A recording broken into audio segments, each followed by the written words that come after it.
Живота е низ от избори. Зависи кой избор ще направиш и как ще си го направиш.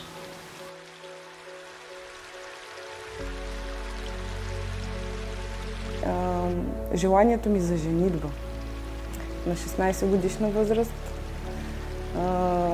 Тогава исках, освен че исках да бъда медицинска сестра, в един момент повече исках да бъда съпруга, майка, снаха.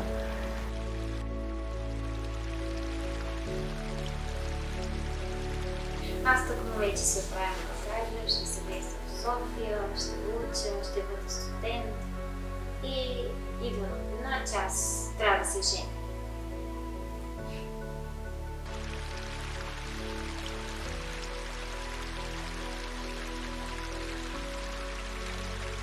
Моята баба се оженила на 16, моята майка също.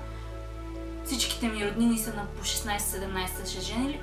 Ние бяхме 35 души в клас. Да. И останахме само 7. Повечето бяхме момичета.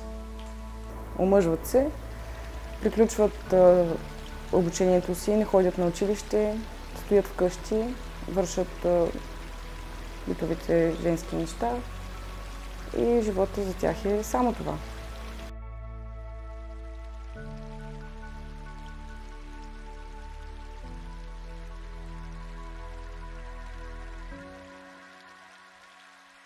Момичетата на моята възраст вече са женени, не искат да учат, като цяло са свикнали с домашния живот и бързат да се оженят, както казах. Повечето момичета се омъжват. Мои приятелки, познати, съседки. Аз имам такива приятелки. За жалост познавам много момичета на моя възраст, които вече даже си имат и дечица. Има и мои приятелки, които са се омъжили доста рано. Някои момичета си мислят, че като се омъжат, биха могли да получат повече свобода. Други, защото техните родители просто не им позволяват да излизат и те си мислят, че когато се омъжат, те ще имат тази свобода, която имат при родителите си, но това е грешка. Бях доста така спирана от родителите ми да излизам навсякъде, където си пожелая. Тоест имах контрол от тях. И първото ми гадже, за което те знаеха, след известно време не го одобрявах. Решиха, че ще е по-добре да се разделя с него, да нямаме общо. Обаче аз тогава съм много влюбена и решавам, че това не могат да го преценят те. Аз кога ще си приключа връзката с него и как ще продължи живота ми. И че те не знаят кое е най-доброто за мен. И само единствено аз знам. И в периода, в който имаше доста така пререкания между нас за него, аз просто решавам, че е по-добре да заживея с него, да избягам с него, да се скрием някъде от всичко и от всички, да бъдем само двамата и така един ден те ще се примират с това нещо. Тия, които познавам, само аз бях старата мама. Само аз с така толкова голяма се омъжих. Просто в такава общност живееме, че сякаш ги въвлича много бързо. Много ги влече. Много им е интересно като че. Просто за съжаление, за огромно съжаление. Влюбват се много рано, мислят си, че това е нещо, което трябва да направят първо и приключва абсолютно всякакво образование, развитие.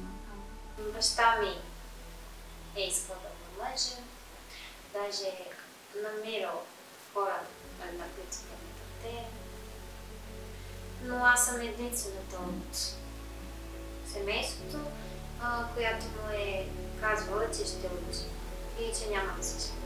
В принцип нямам такава възможност да се натъквам с него, защото докато съм била на 2, те са се разделили с мама и аз се живея с нея. Но миналото лято той беше дошъл, тогава се видяхме, седнахме да се говорим и се отвори тема за това. Защото баба ми, неговата майка, много иска да ме мъжи. Много иска да ме мъжи, защото хората са били богати, имали много възможности, имали големи къщи, има яснота.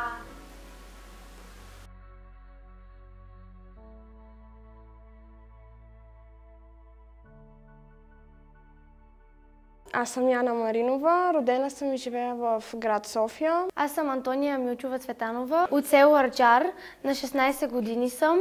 Казвам се Мерилин Радославова, на 15 години съм и съм родом от Самоков. Аз съм Малера, на 16 години, от град Видин съм. Вергиния Александрова, на почти 17 години. Аз съм Сара Сенова, на 17 години, почти 18. Аз съм Теодора Илеева, на 16 години съм, от град Ямбол. Аз съм Мария Димитрова от Монтана и съм 10-ти клас на 16 години. Смятам да уча, да продължа след средното, да стана учител и да разбия стереотипите. Не съм омъжена, за което много се радвам. Аз съм още малка, имам цели, имам мечти, искам да ги постигам и не се чувствам готова за брак все още. Аз не съм омъжена. Не знам какво искам да уча. Колебая се между право, педагогика и може би икономика. Искам да щупя този стереотип, че ние, ромките, сме само една красива кукла и трябва да бъдем домакини. Според мен вече трябва да повечето ромски момичета да учат, да следват мечтите си, да станат важни за самите тях, да бъдат гордост за тяхното семейство. Не съм омъжена и мога да кажа, че се гордея много с това. Имам да видя, имам да се обучавам, да завърша, да отида в университет. И искам да променя представите на хората за ромските момичета. Искам да кажа на момичетата, които бързат, че за всяко нещо има време. Поставяй винаги себе си и целите си на първо място в живота ти и всяко нещо ще дойде, когато му е времето. Искам да се образовам, да създам кариера и вече за абсолютно всичко си има време и вече когато е писано, ще си намеря моята половинка и аз ще създам семейство, но не на тази възраст. И за мен и за моето семейство това нещо не е нормално. При нас на първо място е образованието и като цяло не мисля, че в моя живот би се случило нещо такова. На ранна възраст аз да се омъжа.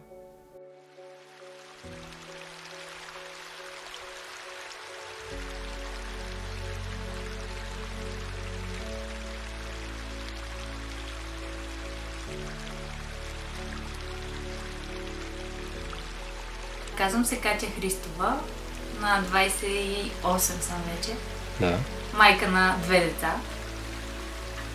Завърших право. И много се радвам. Всъщност чувствам се, по някакъв начин се чувствам горда от това.